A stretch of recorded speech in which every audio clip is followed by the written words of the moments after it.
sushetuku zani panavutanau ravuravu tu maro yau zani papake gamanungukandwane nanubona wiyawiwo sikiniye sana vipatapake umba uhimaruze sushetuku zani panavutanau ravuravu tu maro yau zani papake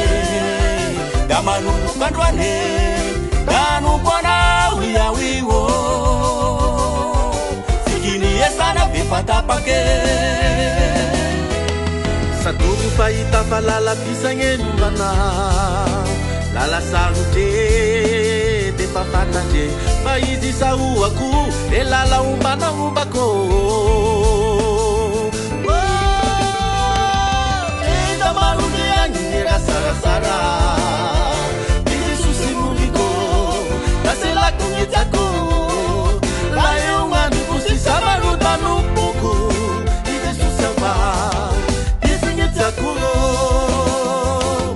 Jeta malungi angingira sana sana Sisi susingurito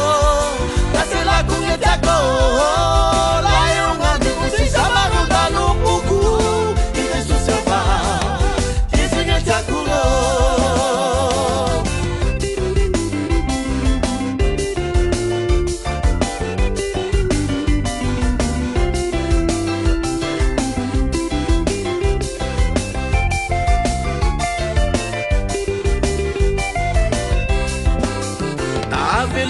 Bagote susingai kuzani pamananye nao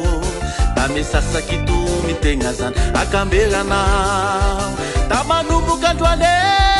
ibaluza korasi vitako Tasi alamina wesare kiko Tavelu tuki magote susingai kuzani pamananye nao Tamesasa kitu mitenga zan akambera nao Tamanubu kandwale Ibaluza kurasi vitako Nasi alamina umisare kiko Gaishora konoza kabesha ruke kurangena Kadala kuzai na barabara kuku Daibaluza ku elala umba na umbako Tenda marudi angira sarasara Nasela kumitaku